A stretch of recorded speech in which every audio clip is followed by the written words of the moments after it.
नमस्कार दोस्तों, इस वीडियो में मैं आपको जो भी नए चेंजेस हुए थे वर्क वीज़ा में उनके बारे में हिंदी में बताऊंगा।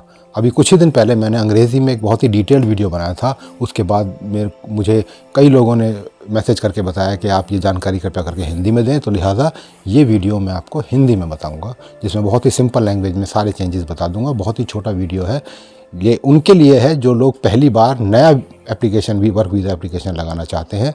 उनके लिए जो चेंजेस होंगे रेलेवेंट वो इस वीडियो में बताऊंगा।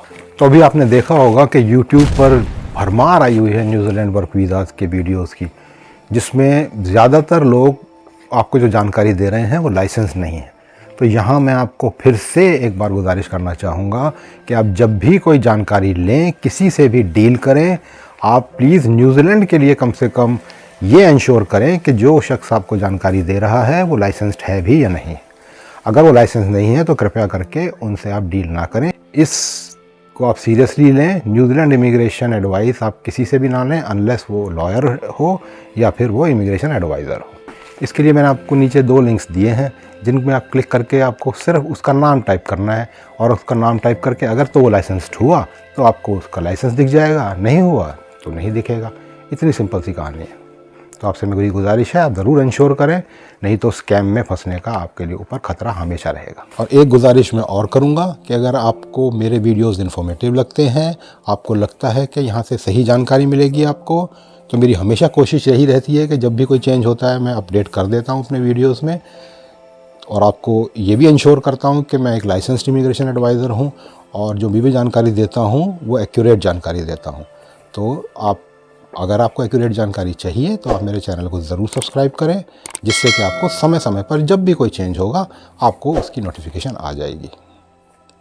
तो चेंजेस पे जाने से पहले एक कॉन्सेप्ट है न्यूजीलैंड और ऑस्ट्रेलिया में जिसको बोला जाता है एंस्को।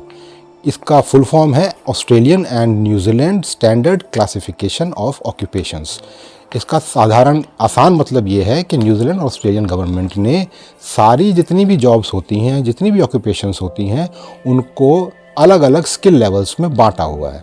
जैसे डॉक्टर्स और इंजीनियर्स, बड़े बड़े जो प्रोफेशंस हैं, लेक्चरर हो गए, कॉलेज के लेक्चरर्स हो गए, टीचर्स हो गए, ये सब जिनके लिए क्वालिफ़िकेशंस चाहिए, ज़्यादा एक्सपीरियंस चाहिए, वो वाली स्किल लेवल 1 में डाली हुई हैं सारे रोल्स।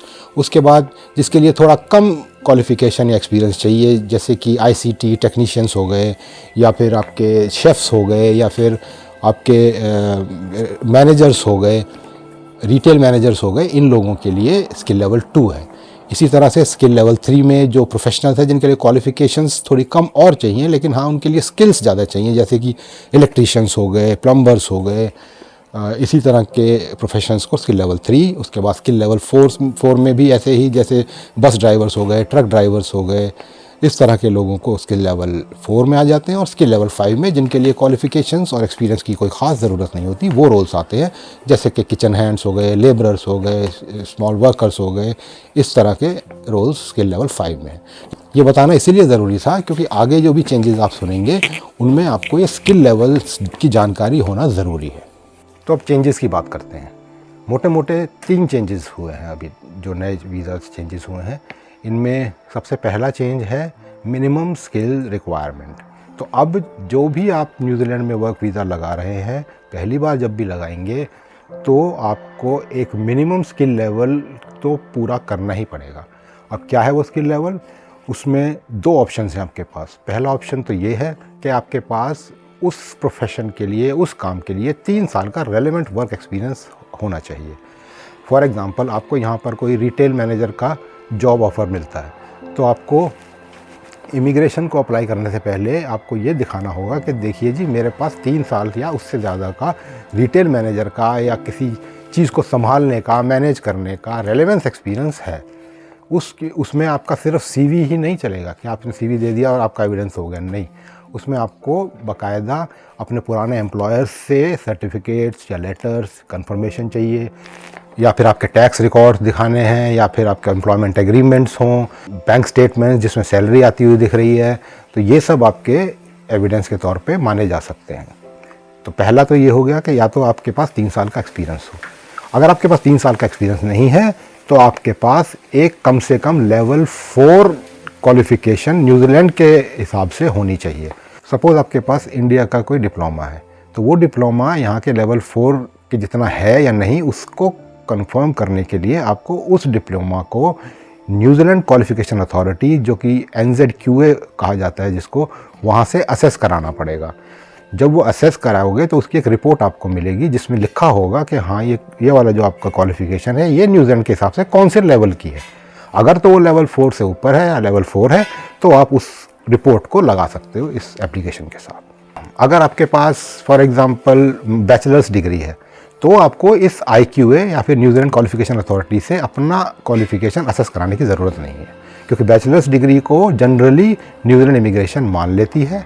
अगर उनको कोई डाउट हुआ तब वो आपको क्वेश्चन कर सकते हैं, नहीं तो वो जनरली मान लेती है ओवरसीज़ बैचलर्स डिग्री को कि ये लेवल 4 से ऊपर है। दूसरा जो चेंज आया है वो चेंज है मिनिमम स्टैंडर्ड ऑफ इंग्लिश। ये भी एप्लीकेबल है स्किल लेवल 4 और स्किल लेवल 5 ऑक्यूपेशंस के लिए। तो अब जो नया चेंज हुआ है इसमें, अगर आप स्किल लेवल 4 और स्किल लेवल 5 के लिए कोई जॉब करने आना चाह रहे हैं न्यूजीलैंड में, तो आपको मिनिमम स्किल रिक्वायरमेंट तो चाहिए ही, उसके अलावा इंग्लिश टेस्ट भी देना पड़ेगा। अब आपको इंग्लिश रिक्वायरमेंट को मीट करना पड़ेगा, जो है कि आपको ओवरऑल आइल्ट्स में 4 बैंड चाहिए या फिर उसके इक्विवेलेंट किसी और इंग्लिश टेस्ट के। तो अब आप आने से पहले आपको इंग्लिश का टेस्ट भी देना पड़ेगा। तो अब थर्ड चेंज के बारे में बात करते हैं। ये चेंज भी स्किल लेवल 4 और स्किल लेवल 5 से ही रिलेटेड है। इसमें आपका अगर ये जॉब फॉर एग्जांपल अब आप बस ड्राइवर के लिए आ रहे हैं तो आपका जो मैक्सिमम वीज़ा लेंथ होगी वो एक बार में आपको 2 साल का ही वीज़ा मिलेगा। उसके बाद आप 1 साल के लिए उसको एक्सटेंड कर सकते हैं, उसके लिए आपको दोबारा से प्रोसेस करना पड़ेगा, और 3 साल टोटल होने के बाद वो आपका मैक्सिमम कंटिन्यूस स्टे है। मतलब एक बार में आप न्यूजीलैंड में 3 साल से ज़्यादा नहीं रह पाएंगे अगर आपका स्किल लेवल 4 और स्किल लेवल 5 का काम है। 3 साल के बाद आपको 12 महीने का गैप बीच में चाहिए दोबारा इमिग्रेशन न्यूजीलैंड में एक वर्क वीज़ा लगाने के लिए। और जो स्किल लेवल 1, 2, 3 वाले वर्कर्स हैं उनके लिए जो मैक्सिमम कंटिन्यूस स्टे है वो 5 साल ही रहेगा जो पहले था। 26 जून को न्यूजीलैंड गवर्नमेंट ने एक बहुत ही हार्श डिसीजन और लिया है, जो कि चेंज किया है फैमिली वीज़ाज़ के लिए। अब जो भी लेवल 4 और 5 के वर्कर्स हैं उनकी जो फैमिलीज़ हैं वो डिपेंडेंट वीज़ाज़ के लिए एलिजिबल नहीं होंगी। अगर आप स्किल लेवल 4 और स्किल लेवल 5 का काम करने के लिए न्यूजीलैंड आ रहे हैं तो आपकी फैमिली डिपेंडेंट वीज़ाज़ के लिए एलिजिबल नहीं होगी। वो अपने आप विजिटर वीज़ा लगा सकते हैं आपसे मिलने के लिए, या उनको कोई जॉब मिल जाए तो वर्क वीज़ा लगा सकते हैं, लेकिन वो आपकी बेस पर डिपेंडेंट वीज़ाज़ नहीं लगा पाएंगे अगर आप स्किल लेवल 4 और स्किल लेवल 5 के लिए आ रहे हो तो। इसमें कुछ एक्सेप्शंस भी हैं, लेकिन वो एक्सेप्शंस आपको अपने पर्टिकुलर केस को किसी एडवाइज़र से या लॉयर से डिस्कस करने के बाद ही आप कंफर्म कर सकते हो कि क्या आप उन एक्सेप्शंस में आ सकते हो, क्या आपकी फैमिली आ सकती है या नहीं।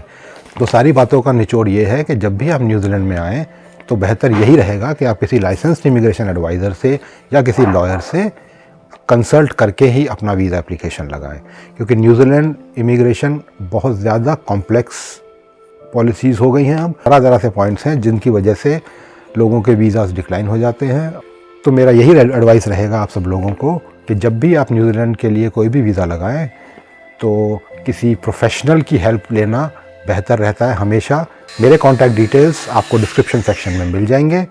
अगर आपको कोई भी क्वेरी हो आप मुझे कॉन्टैक्ट कर सकते हैं। I will be happy to assist you in your immigration journey for New Zealand. Bye bye.